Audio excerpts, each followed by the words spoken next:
பிதா குமாரன் பரிசுத்தாவி நாமத்தினாலே ஆமென். உட்காருவோம். ஆண்டவராகிய இயேசு கிறிஸ்துவின் ஈடற்ற நாமத்திலே உங்கள் எல்லாரையும் அன்போடு கூட வாழ்த்துகிறேன். கிருபையும் சமாதானம் உங்கள் எல்லாரோடு எப்பொழுதும் இருப்பதாக. பிரியமானவர்களே, இந்த நாளில் நாம் தியானிக்கும்படியாக நமக்கு கொடுக்கப்பட்டிருக்கிற தலைப்பு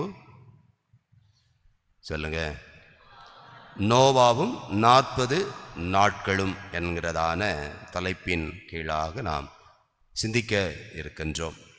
குறிப்பாக நீங்கள் வேதத்தில் படித்து பார்த்தீங்கன்னா நோவாவினுடைய வாழ்நாள் குறித்து சொல்லப்பட்டிருக்கிறது. 5ஆம் அதிகாரத்தில் 28ஆம் வசனத்தில் தொட்டு நீங்கள் தொடர்ந்து படித்து வந்தீங்கன்னா 7ஆம் 8ஆம் அதிகாரம் வரையிலும் அவரை குறித்ததான காரியங்கள் என்ன செய்யப்பட்டிருக்கு, சொல்லப்பட்டிருக்கிறது. 9ஆம் அதிகாரம் வரையில் என்ன செய்யப்பட்டிருக்கு, சொல்லப்பட்டிருக்கிறதை நாம் என்ன செய்கிறோம், பார்க்கின்றோம். அதிக வயது வரை வாழ்ந்தவர் யாரு? மெத்சுலா. அது நோவாவுக்கு யாரு சொல்லுங்க? நோவாவுக்கு தாத்தா, சரிதானே? எத்தனை வருஷம் வாழ்ந்தார்? 969 வருஷம் என்ன செய்திருக்கிறார், வாழ்ந்திருக்கின்றார். அப்போ அவருடைய சந்ததியில் வந்தவர் தான் பார்த்தீங்கன்னா நோவா. குறிப்பாக நோவாவை குறித்து சொல்லப்பட்டிருக்கிறது. நோவானா என்ன அர்த்தம்?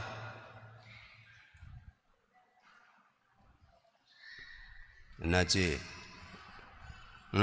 நோவானா என்ன அர்த்தம்? படிங்க பார்ப்போம் யாராவது. 29.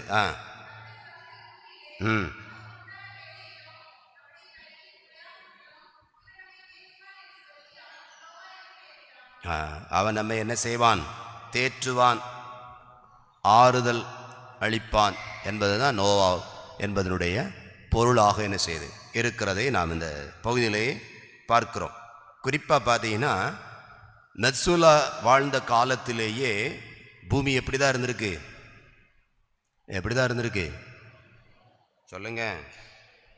கர்த்தர் சபித்த பூமி, பூமியிலே நமக்கு உண்டான வேலையிலும் நம்முடைய கைகளின் பிரயாசங்களும் இவன் நம்மை என்ன செய்வான்?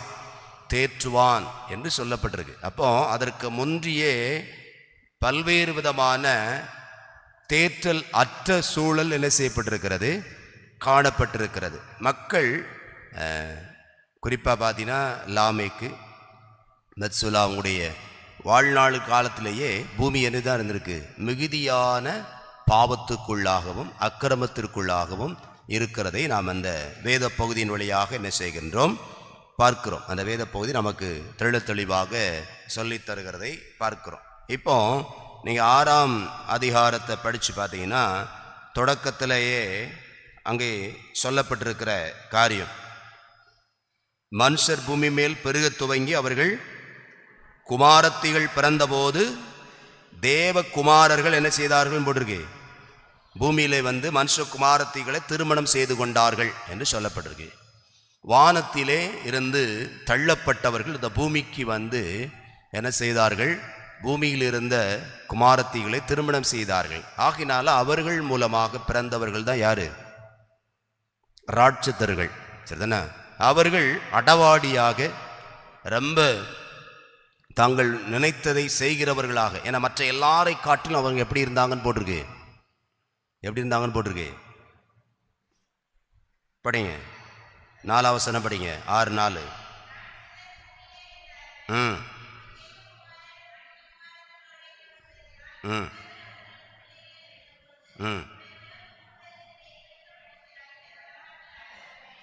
பயங்கர பேர் பெற்ற பலவான்களாக இருந்தார்கள். அப்போ ஒருவருடைய வாழ்க்கையில் அவர் பேர் பெற்றவராக சிறந்தவராக இருந்தாலே அவருக்கு தானாகவே என்ன வந்துடும்,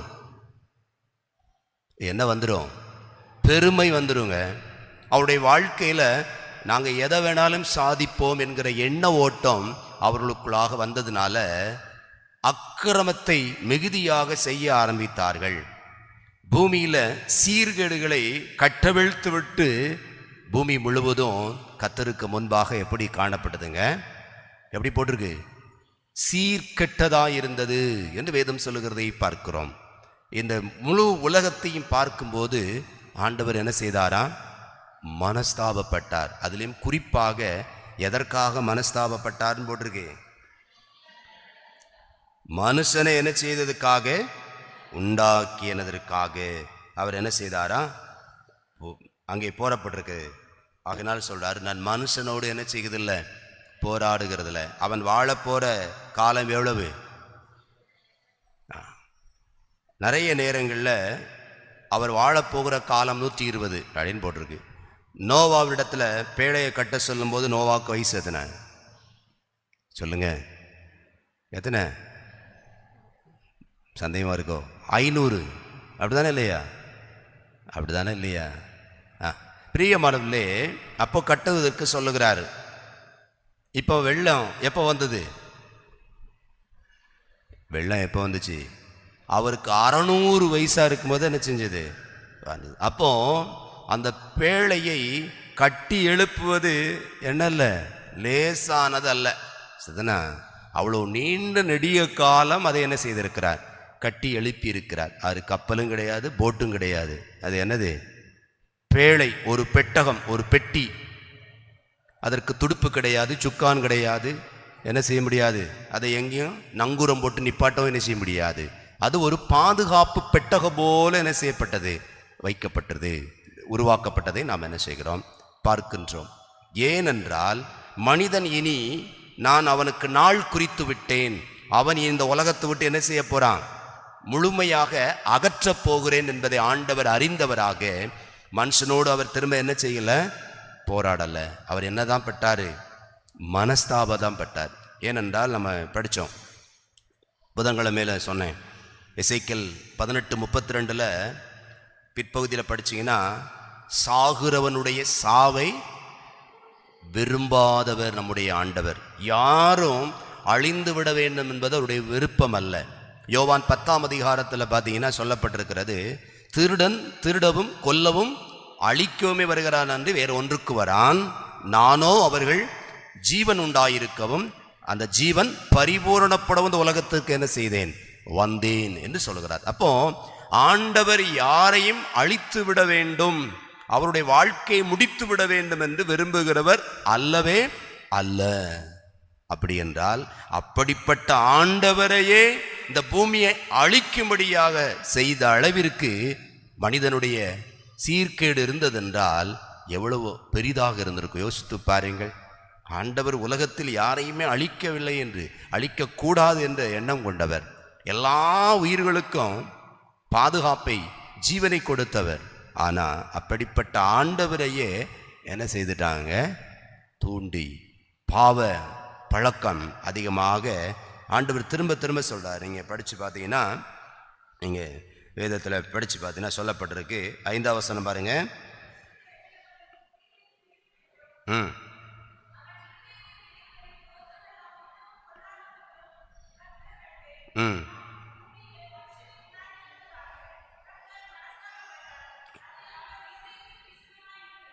பார்த்தீங்கன்னா, மனுஷனுடைய அக்கிரமம் பெருகிற்று அப்படின்னு போட்டிருக்கு. அடுத்தால் அவனுடைய நினைவுலாம் என்னதுன்னு போட்டிருக்கு? பொல்லாததே அப்படின்னு போடப்பட்டிருக்கிறது. இதன் நிமித்தமாக இந்த மனுஷனை யான் தான் உண்டாக்கினோமோ என்று சொல்லி ஆண்டவர் என்ன செய்தாரா? மனஸ்தாபப்பட்டார் என்று வேதம் சொல்லுகிறது. இது ஆண்டவருடைய உள்ள கிடக்கைகளாக இருக்கிறது, மனிதனை குறித்ததான பாரமாக இருக்கிறது. இனி என்னதான் செய்வது அப்படின்னு அவர் யோசிக்கின்றார். இந்த மனிதனை என்ன செய்வது என்பது ஆண்டவருடைய நினைவு ஓட்டத்தில் வருகிறதை பார்க்கிறோம். ஏதேனும் ஒன்று செய்தால்தான் இந்த பூமியை என்ன செய்ய முடியும்? சீர்படச் செய்ய முடியும். ஆகினால தான் அதற்கென்று தேடுகிறார். இந்த முழு உலகமும் சீர்கட்டுட்டு, முழு உலகமும் அக்கிரமத்தால் நிரம்பி விட்டது, முழு உலகமும் பார்த்தீங்கன்னா பொல்லாங்கால் நிறைந்து விட்டது. அப்போ இதில் ஒருத்தரை தேடி எடுக்கணும். ஆண்டவர் நினைத்திருந்தால் நோவாவையும் அவங்க கூட சேர்த்து என்ன செஞ்சிருக்கலாம்? என்ன செஞ்சிருக்கலாம்?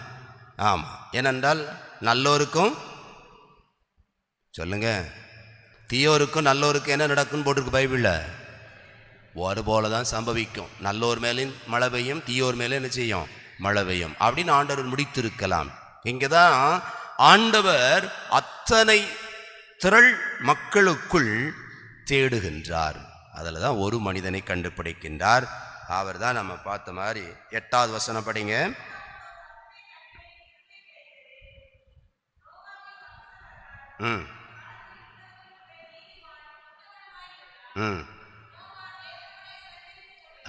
நோவா பார்த்தீங்கன்னா இவ்வளவு பேர் இப்படி செய்து கொண்டிருந்த சூழலில் நோவா உத்தமனாக நீதிமானாக கடவுளோடு நடந்தான் என்று சொல்லப்பட்டிருக்கிறதை நாம் இந்த வேத பகுதியில் என்ன செய்கிறோம், பார்க்கின்றோம். முதலாவது, தேவனோடு நடக்கின்ற ஒரு மனிதனாக ஆண்டவருடைய வார்த்தைக்கு கீழ்ப்படுகிறவனாக இருக்கிறான்.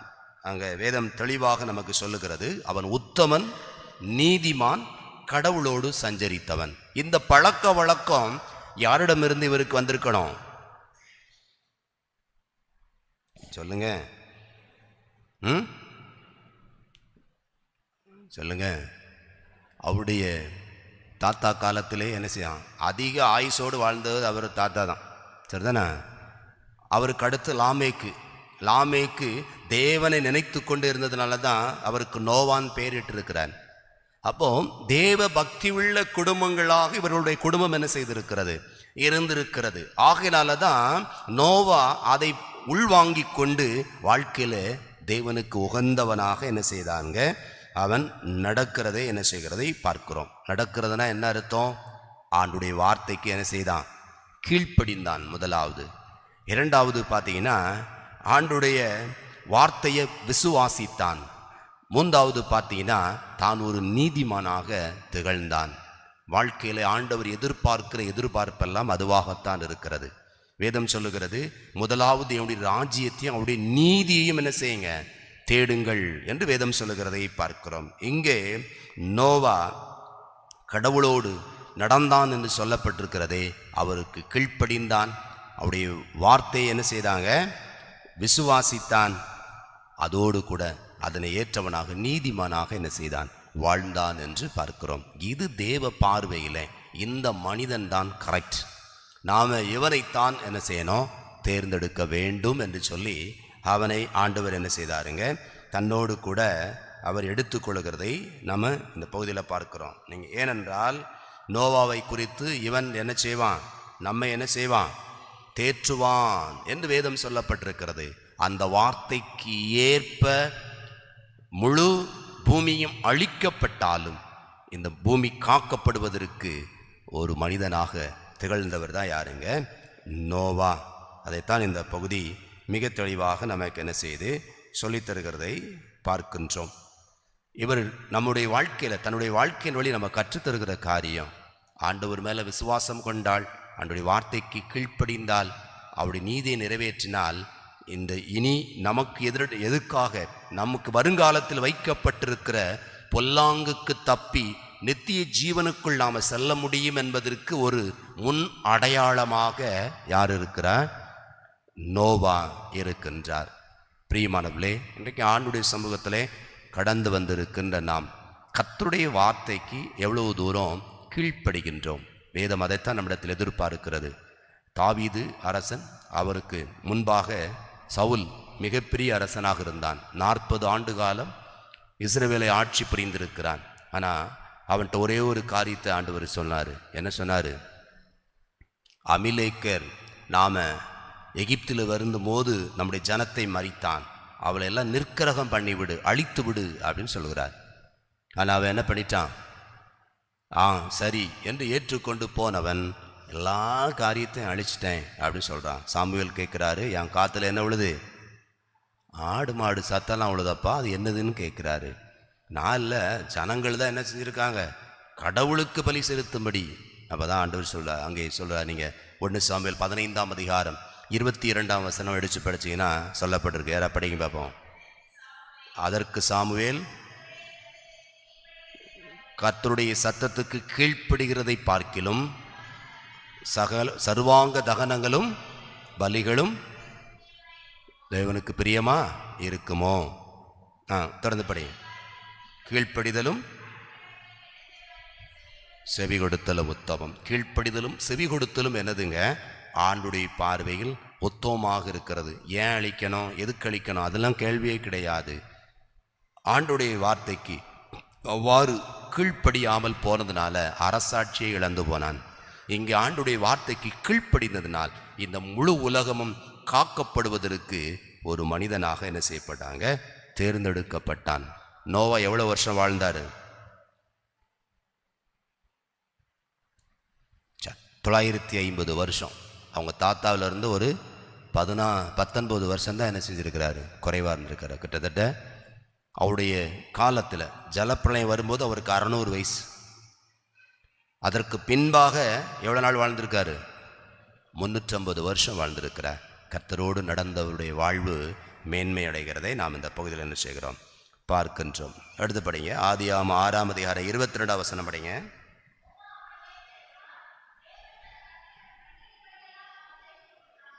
பிரியமானவர்களே, நோவா என்ன செய்தான் போட்டிருக்கு?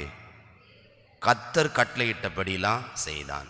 என்ன கட்டளையிட்டாருன்னு பாருங்க, 14ஆம் வசனம் படிங்க. நீ கொப்பேறு மரத்தால் உனக்கு ஒரு ஆண்டவர் என்ன சொன்னாரு? கொப்பேறு மரத்தில் ஒரு பேழையை உண்டாக்குன்னு சொன்னார். அது எங்கேயா போய் தேட, அது எங்கே போய் பார்க்க அப்படின்னு நினைக்கல. அதே மரத்தின் தேடி அதே மரத்திலேயே என்ன செய்தான். பிரியமானவர்களே, நம்முடைய இஷ்டப்படி எது வேணாலும் செய்வேன், என் மனசும் மாம்சமும் விரும்பினபடி தான் நான் செய்வேன் அப்படின்னு நம்முடைய இஷ்டத்திற்கு செயல்பட முடியாது, செயல்பட கூடாது. எங்க யோபுவை பார்த்தீங்க, அதே அதிகாரத்தின் 14ஆம் வசனத்தை படிங்க, திரும்ப படிங்க அதை. ம் ம் ம் ம்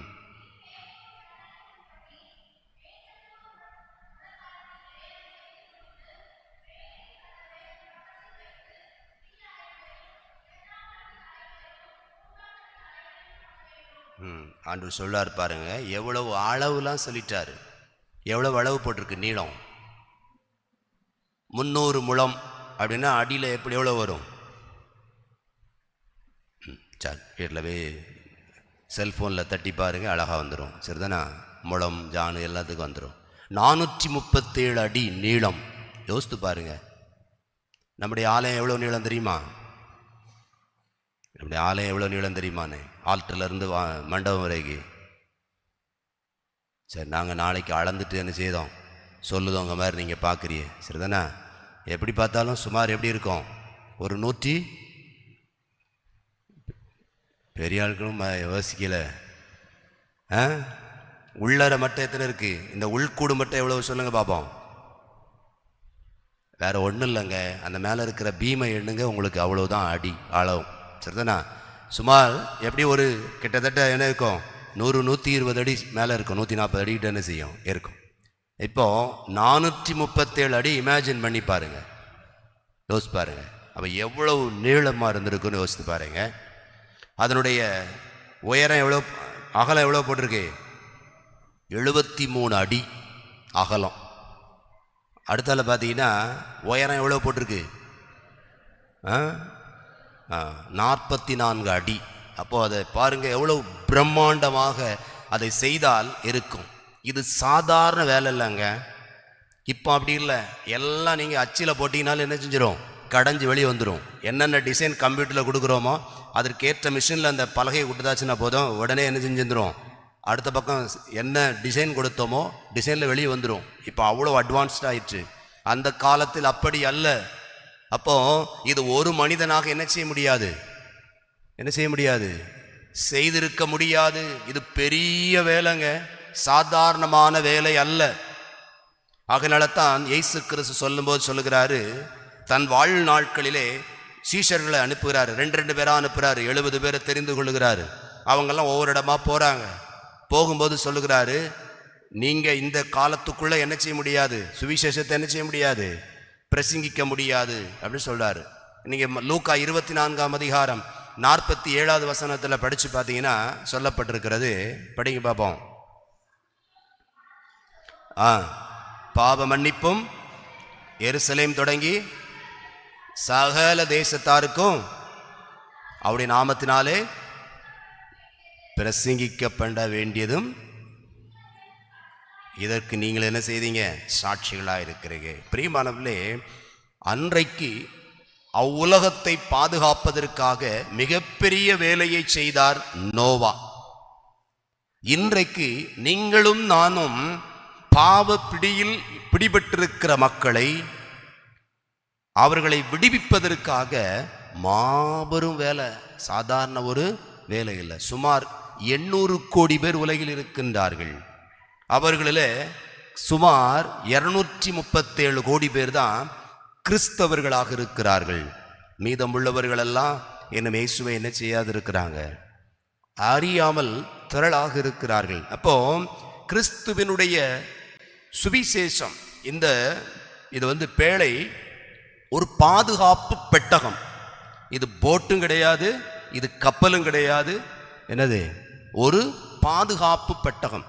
இயேசு கிறிஸ்து சொல்லுகிறாரு, கோழி தன் குஞ்சுகளை அழைப்பது போல என்ன செய்கிறேன், நான் உங்களை என்னடில் என்ன செய்தேன், அழைத்து கொள்கிறேன்.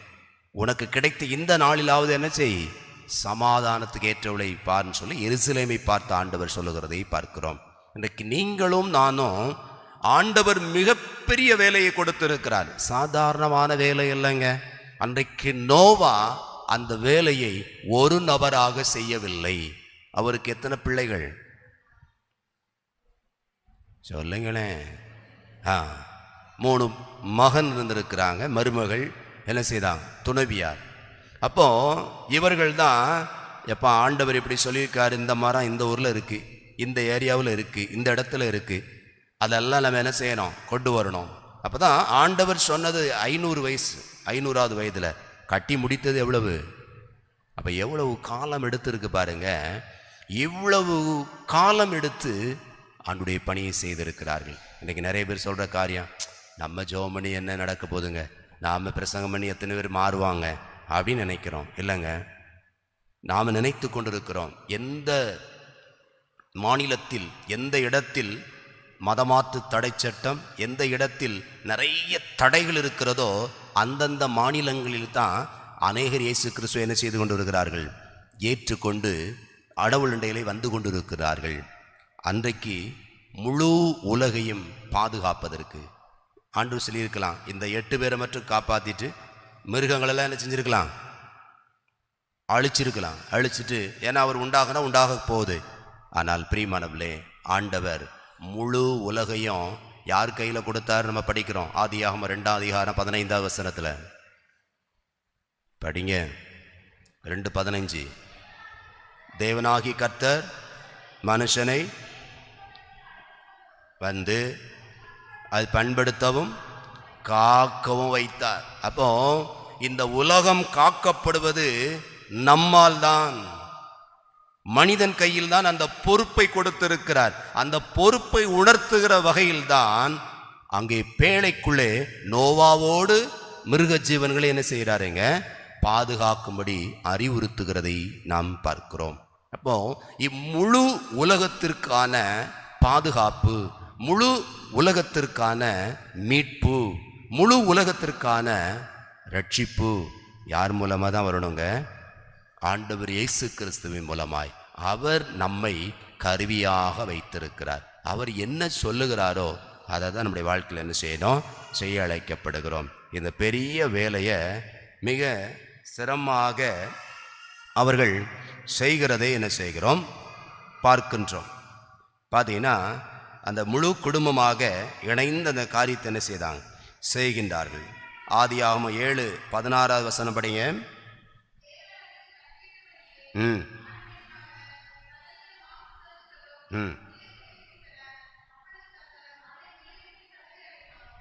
பிரியமானவர்களே, எங்கு சொல்லப்பட்டிருக்கிறது?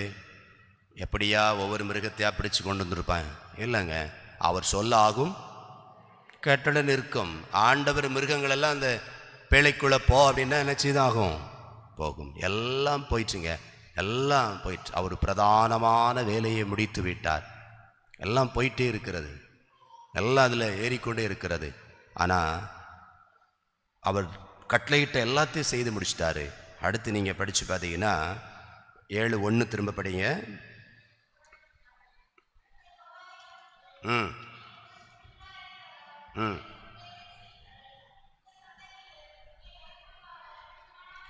ஆமாம், எல்லாரும் எல்லா மிருகங்களும் பறவைகளும் ஜோடி ஜோடியாக உள்ளே போயாச்சு. இப்போ நம்ம போக வேண்டிய ஆள் யார் தான்? நோவாவும் அவருடைய குடும்பமும் போனோம். ஆண்டவர் சொல்லாரு, நான் உன்னை நீதிமானா கண்டேன்ப்பா, நீ என்ன செய்ய போ அப்படின்னு சொல்றாரு.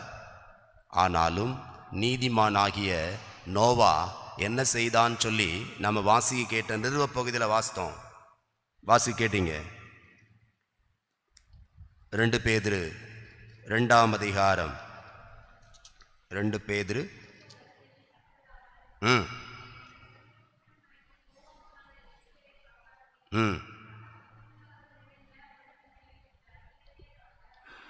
பார்த்தீங்கன்னா 5ஆம் வசனம் சொல்கிறார் பாருங்க. பூர்வ உலகத்தையும் தப்ப விடாமல் நீதியை பிரசங்கித்தவனாகிய நோவா முதலான 8 பேரை காப்பாற்றி. அப்போ பாருங்க, அந்த உலகத்தில் பேழையை கட்டி கொண்டு இருக்கிறான், எப்படிலாம் பேசியிருப்பாங்க யோசித்து பாருங்க. எவ்வளவு கேலியாக பேச முடியுமோ, எவ்வளவு தூரம் பரியாசம் பண்ண முடியுமோ அவனை குறித்து என்ன செய்திருப்பாங்க, பேசியிருப்பார்கள். ஆனாலும் நோவா என்ன செய்தான்னு போட்டிருக்கு, நீதியை பிரசங்கித்தான். எப்பா ஆண்டவர் சொல்லியிருக்காரப்பா, மனம் மாறிடு, என்ன செய்ய போகுது, பெரும் மழை பெய்ய போகுது, பூமியெல்லாம் அழிக்க போறேன்னு சொல்லியிருக்கிறாரு அப்படின்னு என்ன செய்திருக்கணும், நோவா தொடர்ந்து இந்த வேலையை பார்த்து கொண்டும் மற்றவர்களுக்கு என்ன செய்து கொண்டே இருக்கணும். எப்பா உங்களுடைய அக்கிரமம் ஆண்டுடைய சமூகத்துக்கு எட்டிட்டு, உங்கள் பொல்லாப்பு ஆண்டுடைய சமூகத்துக்கு எட்டிட்டு அவர் உங்களை குறித்து மனஸ்தாபப்படுறாரு. எப்பா நீங்கள்லாம் என்ன செய்யுங்க, மனம் மாறுங்க. அதுக்கு தான் இந்த பேழை என்ன செய்ய சொல்லியிருக்கிறாரு, சொல்லியிருக்கிறாரு. மற்றவங்களாம் என்ன சொல்லியிருப்பாங்க, பெரிய வயசு வந்துட்டு மண்டல ஏதோ ஆயிட்டு அப்படின்னு சொல்லியிருப்பாங்க. ஏனென்றால் ராட்சதர்கள் இந்த பூமியில் உள்ள மனிதரோடு தேவ புத்திரர்கள் களவும் போது பலவான்களாக இருந்தார்கள், பெயர் பெற்றவர்களாக இருந்தார்கள். உனக்கு என்ன தெரியும் என்று அவரை குறித்து பேசினார்கள் என்று வேதம் என்ன செய்யுதுங்க, சொல்லித் தருகிறது. அதைத்தான் இயேசு கிறிஸ்து கோடிட்டு சொல்லும்போது சொல்றாரு. அப்போ மத்தேயு 24ஆம் அதிகாரத்தில் சொல்லும்போது சொல்றாரு பாருங்க. மத்தேயு 24ஆம் அதிகாரம் 37ஆம் வசனம்.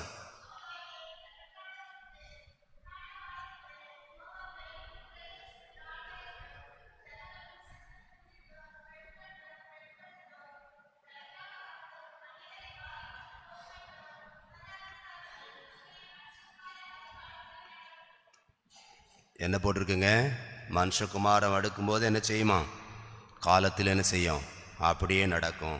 என்ன போட்டிருக்கு பாருங்க, ஜலப்பிரளயம் வந்து என்ன செய்யணும், முன்னான காலத்தில் நோவா பிரவேசிக்கும் அந்த காலம் வரைக்கும் பெண் கொண்டு பெண் கொடுத்து பெண் எடுத்து புசித்து குடித்து என்ன செய்தாங்களாம், என்ன செய்தாங்கன்னு போட்டிருக்குங்க, வாரிக்கொண்டு வரையும் அவர்கள் என்ன செய்யாதிருந்தார்கள் போட்டிருக்கு, உணராதிருந்தார்கள். பிரியமானவர்களே, இன்றைக்கு மனித வாழ்க்கையில உணர்வற்ற சூழலை அவன் உருவாக்கி விடுகின்றான். யோசித்து பார்க்க நாம் அழைக்கப்படுகிறோம். 1 தீமோத்தேயு 2 தீமோத்தேயு 3ஆம் அதிகாரம் 1ஆம் வசனம் படித்து பார்த்தீங்கன்னா, கடைசி நாட்களில் கொடிய காலங்கள் வருமென்று அறிவாயாக என்று ஆண்டவர் சொல்லுகிறார். எப்படி இருப்பாங்கன்னு சொல்லி வரிசையாக ஒரு பெரிய பட்டியலை ஆண்டவர் அங்கே ஆவியானவர் எழுதி வைத்திருக்கிறதை நாம் பார்க்கிறோம். இதே ஒத்த ஜனங்கள் தான் எப்போ இருந்திருக்கிறாங்க, நோவா வாழ்ந்த காலத்திலும் இருந்திருக்கிறார்கள். நோவா எவ்வளவோ பிரசங்கித்திருக்கிறான். எப்பா தவற விட்டு நன்மையானதை செய்யுங்க, தீமையானதை விட்டு நன்மையானதை செய்யுங்க, பொல்லாப்பை விட்டு நல்லதை செய்யுங்க. இவைகளெல்லாம் தேவ பார்வையில் என்ன செய்யுது, மிகுந்த விஷனமாக இருக்கிறது என்று என்ன செய்கிறான் சொன்னாலும் அவங்க யாருமே என்ன செய்யலைங்க, அதை ஏற்றுக்கொள்வதற்கு தயாராக இல்லை. நீங்கள் வேதத்தில் படித்து பார்த்தீங்கன்னா தொடர்ந்து அந்த 7ஆம் அதிகாரத்தில் மற்ற 2 வசனத்தை படிங்க. 7, 2, 3 படிங்க. ம் ம்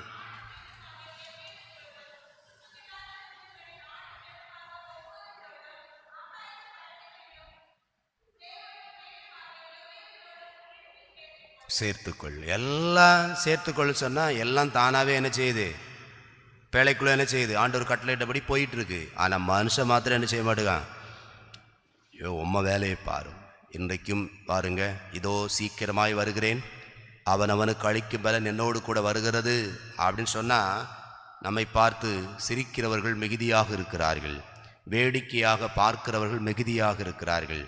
குறிப்பாக கிறிஸ்தவர் என்று சொல்லிக் கொள்கிறவர்களே என்ன செய்கிறவர்களாக இருக்கிறார்கள், கேலி செய்கிறவர்களாக இருக்கிறார்கள். நிறைய பேருடைய வாழ்க்கையில் பார்த்தீங்கன்னா இவங்களுக்கு வேறு வேலை கிடையாது, இவங்க இதை தான் என்ன செய்வாங்க சொல்லிக்கிட்டே லாந்துவாங்க.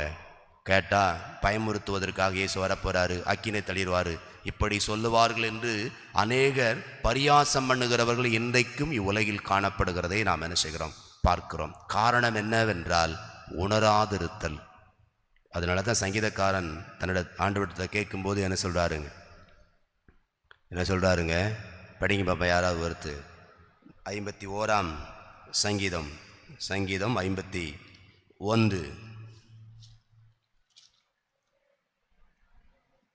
10வது வசனம் படிங்க.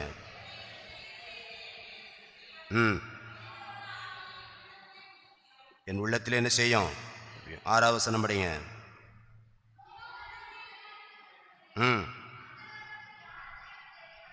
அந்த காலத்தில் எனக்கு என்ன செய்யும், ஞானத்தை தெரியப்படுத்தும் என்று சங்கீதக்காரன் ஆண்டவரிடத்தில் என்ன செய்தாரு, கேட்கிறதை பார்க்கிறோம். 17வது வசனம் படிங்க.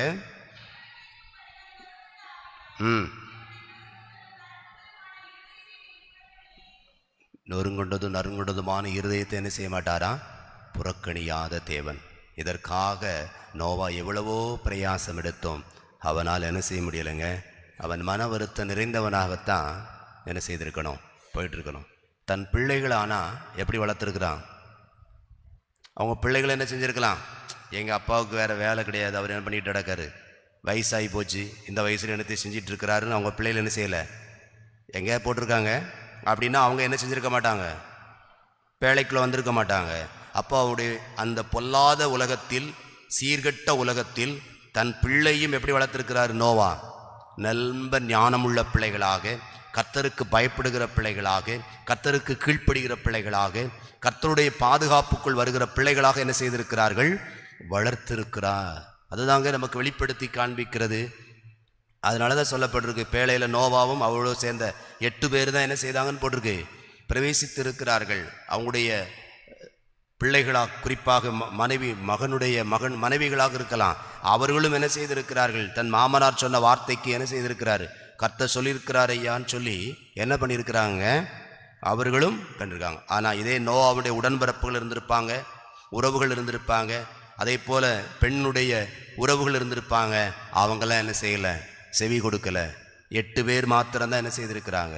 இந்த பொல்லாத உலகத்திற்குள் நம்முடைய பிள்ளைகளை தேவனை அறிகின்ற அறிவில், தேவனுக்கு பயப்படுகிற பயத்தில், எதிர்கால பரலோக வாழ்வினுடைய நிச்சயத்தை நம்ம பிள்ளைகளுக்கு எப்பவுமே என்ன செய்யணுங்க, கற்றுக் கொடுக்கணும்.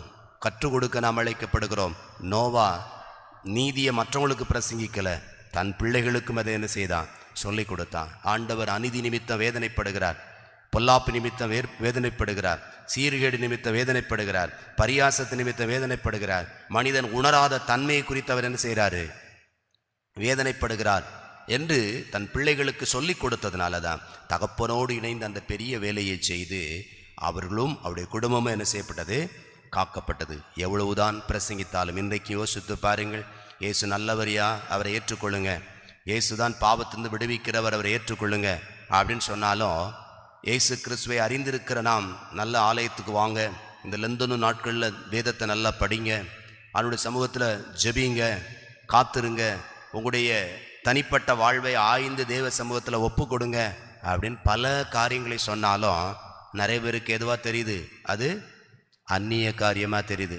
சரி, வருஷம் வரும், அதுன்னு இவங்க இப்படி நடத்திட்டு இருப்பாங்க என்ற எண்ண ஓட்டம் நிறைய பேருடைய உள்ளத்தில் இருப்பதனால தான் தேவ சன்னிதானத்துக்கு என்ன செய்வதில்லை, வருவதற்கு மனம் இல்லாமல் போகிறதை பார்க்கிறோம். பிரியமானவர்களே, எப்படி நோவா நீதியை பிரசங்கித்தும் அவருடைய சத்தத்துக்கு செவி கொடுக்காததினால் முழுவதுமாய் மூழ்கி போனது போல இந்த உலகம் மூழ்கி போகக்கூடாது என்பதற்காகத்தான் நம்மை சாட்சிகளாக வைத்திருக்கிறார். நாம தான் இந்த தேசத்திற்காக, நம்முடைய சுற்றி இருக்கிற மக்களுக்காக என்ன செய்யணும், பாரத்தோடு ஜெபித்து அவள் காக்கப்படுவதற்காக நாம் என்ன செய்யணும், முயற்சிக்கணும். நோவா வந்து பரவாயில்ல, நம்ம தப்பிச்சுக்கிட்டோம்பா, நமக்கு ஒரு வீடு கட்டி நம்மளை ஆண்டவர் பார்த்துருவேன் அப்படின்னு இருக்கலை.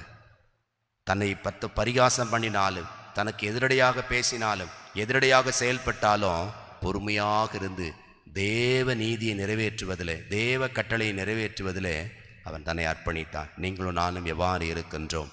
நீங்கள் தான், என்னையா நீங்கள் 40ன்னு சொன்னிய, அதை எனக்கு ஒரு வார்த்தை கூட சொல்லலையே அப்படின்னு உங்களுக்கு கேள்வி வரலாம். என்னையா 40 நாளை பற்றியே சொல்லலையே அப்படின்லாம். 4வது வசனம் படிங்க, 7:4. ம்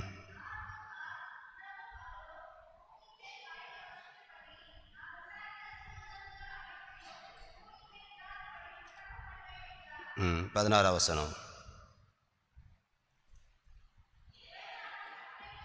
ம் ம் ம் 17வது வசனம்.